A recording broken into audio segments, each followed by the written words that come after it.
We begin tonight with the story of betrayal, allegations of sexual assault leveled against a visiting priest, and the security failure that led him back into Canada. The story comes from an Ontario woman who says she was raped where she should have felt safe, in her church.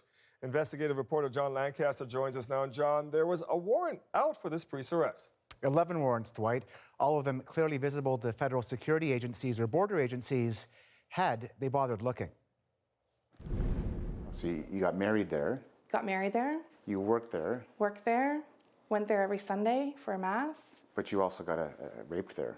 And I got raped there. Yeah. We are protecting her identity, but exposing her story. The betrayal, the breach of Canada's border security, and a sexual assault suspect who slipped away from authorities. It begins here in rural southwestern Ontario at this church, part of the London Catholic Diocese. She says she warned church officials a visiting priest from Nigeria was making lewd, unwanted sexual advances. Really, I thought that was going to be it. I thought that he would be gone, that somebody would basically come riding in and remove him and I would be safe. And it didn't happen that way. Instead, 2 weeks later, he allegedly cornered her inside the church and raped her. She waited a year to report it to police. There's a lot of reasons. My husband is involved in a very public field, and I worried about what would happen to him in terms of his business. We were just newly married, and I worried about what would happen to our marriage. I was extremely embarrassed. Police investigated and issued a Canada-wide warrant for the priest's arrests on charges including sexual assault and forcible confinement. But by then, Father Tony Onienagada was back in Nigeria and likely never to return, or so she thought. A lot of reports, a lot of evidence. So instead, she focused on the lawsuit she filed against the Catholic Diocese, a bitter legal battle that lasted almost a decade. Not long before the church agreed to settle, she decided to Google Onienagada's name. What she found out was astounding. Father Onienagada had returned to Canada just months earlier, a guest of parishioners in the London Catholic Diocese, the same diocese she was suing. The parish had posted invitations online to a Valentine's Day dinner. The suspect would be there. I do remember starting to shake and just saying to my husband, "Is this possible?" And the woman called police, but once again, the priest was long gone. As a Nigerian, Onienagada would have had to apply to the Canadian government for a visa to enter Canada. So why and how did he get one? And why didn't Canada's border agencies stop him when he got here? A simple background check should have resulted in his arrest. Certainly to our agency, it was a surprise. The woman wasn't the only one who started asking questions. So did police. After all, the arrest warrants were visible to both police and border guards across the country. So he's still a wanted person? Absolutely. Okay, great. The only answer the woman got came a few weeks ago. A brief email from her member of parliament sent the week before Christmas. It took him almost 7 months for us to get a response, and the response was, something to the lines of, "Sorry, he got in." There was nothing explaining how he got in, or if he's left, or any of the questions we had about how he got in or where he came in. How the system is being fixed, did they tell you about that? No, there's no answer about that. And Happy New Year. Merry Christmas and Happy New Year. Bit of a slap in the face? Huge slap in the face. If you can't trust anybody, who do I have left to trust?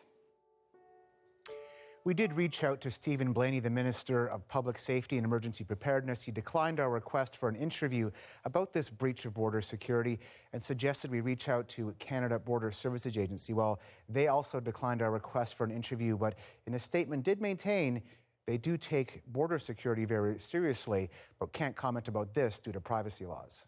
John, has there been an investigation launched into that border breach at all?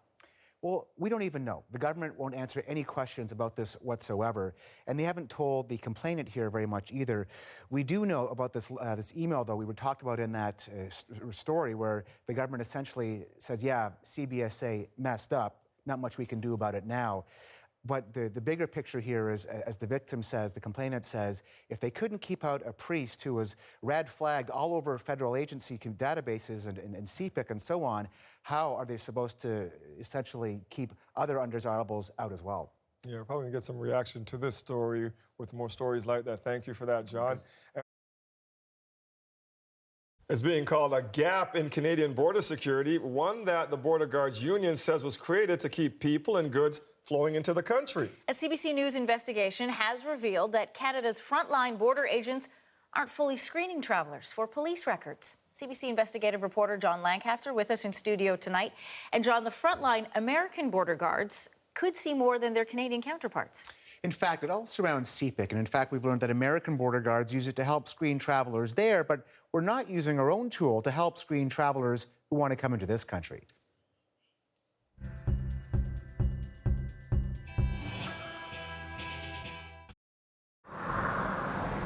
Every month, millions of travelers arrive at Canada's borders. Generally, each is processed in under a minute. CBC News has learned most travelers aren't fully screened for criminal convictions, arrest warrants, or other potential security threats. Jean-Pierre Fortin is head of the union that represents Canada's border agents. He says in many cases, agents have no idea who they're dealing with. Is this a big loophole? Should Canadians be surprised at this? I think they should be surprised and they should be also concerned. Everyone arriving at a Canadian border crossing has their passport scanned through what's known as a lookout system. It contains details about immigration violators and lost or stolen passports. What those guards at primary inspection lines don't have is CPIC, Canada's national police database. It reveals who has criminal convictions, who's a wanted fugitive, and who might be a threat to Canadians. The only way when you're coming into Canada that people can get caught is if they are in the CBSA lookout system. Otherwise, you know, you're coming in and we don't even know if you're a criminal or not. Rolling the dice, says Fortin. Unless you raise suspicions or are randomly sent for a secondary screening, you likely won't be run through CPIC. And that astounds this woman. I'm absolutely floored that they're not screened at the border. She says she was sexually assaulted almost a decade ago by a Nigerian priest who left Canada before police laid charges. She was assured if the man ever tried to come back, he'd be stopped at the border. After all, warrants for his arrest were on CPIC. That didn't happen. He basically came into Canada with his criminal charges outstanding and nobody even looked at him. That's right. He did come back to Canada in 2013, was let in, and left a few days later, untouched by authorities. I don't understand, again, how if they're trying to spend all this money on terrorism and that again, they can't catch a simple priest who is wanted. The CBSA's website lists many people agents are still looking for. Drug dealers, robbers, and war criminals who entered Canada, their pasts undetected. Border agents tell CBC News they're under pressure to keep people and products moving. That's why they don't get primary access to CPIC. But American border guards do, and they use it to help screen everyone trying to enter that country. I think Canadians need to be aware about who actually comes to our country. That includes a hell of a lot of bad guys. Arn Kislenko is a former Canadian border agent. He says CPIC should be a baseline tool. It boggles my mind. And I think that within reason, and it's not a hugely expensive or arduous process, frontline officers should most definitely have access to that. Canada's public safety minister did not reply to our questions posed here to CBC News about this issue. As for the CBSA, they also won't tell us how many people get into Canada each year who normally would have been flagged by CPIC had they been checked. All right, John, thank you for that. Okay.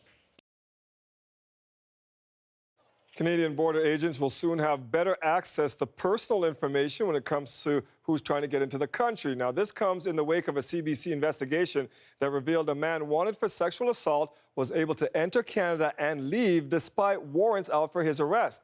Our investigative reporter John Lancaster uncovered the loopholes in Canada's border security. And John, it now looks like changes are coming.